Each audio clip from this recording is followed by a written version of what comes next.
যে আল্লাহ সব কিছু রাসূলের জন্য করতে পারে, ইনি হচ্ছেন হাবিবুল্লাহ। সুবহানাল্লাহ বলেন না। আল্লাহ যেই দরুদ শরীফ নবীর উপরে পড়ে, এইটা আমাদের মতো দরুদ শরীফ নয়। আল্লাহ দরুদ শরীফ পড়েন মানে এক এক সময় আমার নবীজির শান মান বয়ান করেন। সুবহানাল্লাহ। এক এক সময় আমার নবীজির কি করেন? শান মান বয়ান করেন। আর ফেরেশতারা যে দরুদ শরীফ পড়ে, ওই দরুদ শরীফ তো আল্লাহর দরুদ শরীফের মতো নয়। ফেরেশতাদের দরুদ আরেক রকম। নবীজির উপরে দরুদ পড়তে মানে নবীদের শান্তি কামনা করে, এবং নবীজির উপর আল্লাহ যে শান মান বয়ান করে, মর্যাদা বৃদ্ধি করে, ওইগুলো নবীজিকে জানিয়ে দেওয়া হয়। সুবহানাল্লাহ। আর আমাদের দরুদ শরীফ, এটা আমরা পাপী বান্দা, আমাদের দরুদ শরীফ হচ্ছে ভিন্ন। সুতরাং দরুদ শরীফ এক একজনের এক এক রকম। আল্লাহ নবীজিকে ভালোবাসে, দরুদ পড়ে মানে নবীজিকে ভালোবাসে, ভালোবাসার বহিঃপ্রকাশ করে। সুবহানাল্লাহ। আমার নবীজিকে আল্লাহ ভালোবাসেন।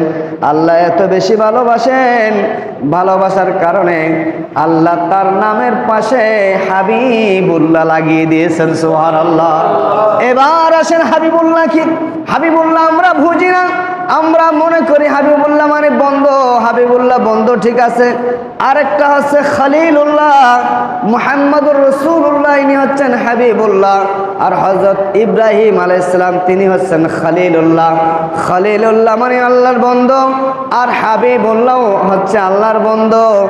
দুই বন্ধুর মধ্যে পার্থক্য হচ্ছে, একটা হচ্ছে যিনি খলিলুল্লাহ তিনি আল্লাহকে ভালোবাসেন, আল্লাহকে ভালোবাসার জন্য নিজের জান মাল, নিজের সন্তান সব কিছু দিয়েও হল তিনি আল্লাহকে ভালোবাসেন। সুবহানাল্লাহ।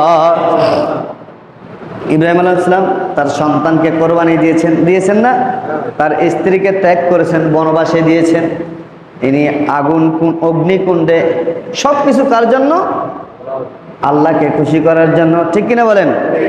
ইব্রাহিম আলাইহিস সালামকে যখন অগ্নিকুণ্ডে নিক্ষেপ করা হলো, নিক্ষেপ করার সাথে সাথে জিবরাইল আলাইহিস সালামকে পাঠিয়ে দিলেন, ও জিবরাইল যাও, আমার বন্ধু আমার খলিল ইব্রাহিম অগ্নিকুণ্ডে যাচ্ছে, তুমি তাকে গিয়ে বলো তার কি সাহায্যের প্রয়োজন আছে, তাকে সাহায্য করতে যাও।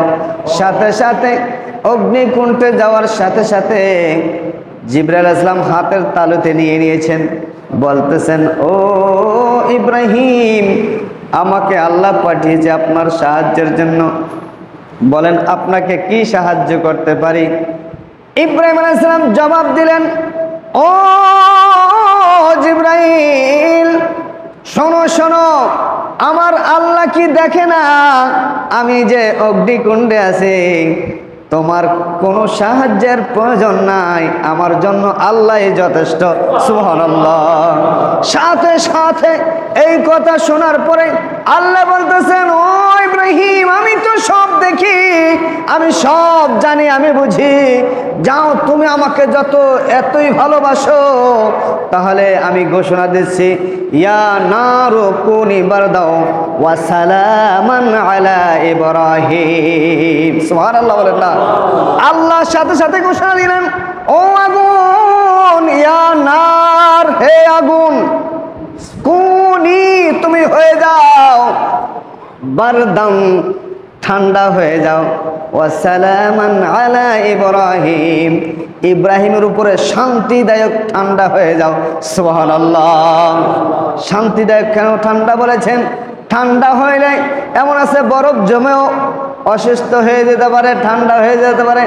এই জন্য আল্লাহ বলেছেন এমন ঠান্ডা হবে, যে ঠান্ডাটা হবে কি আরামদায়ক। সুবহানাল্লাহ বলেন না।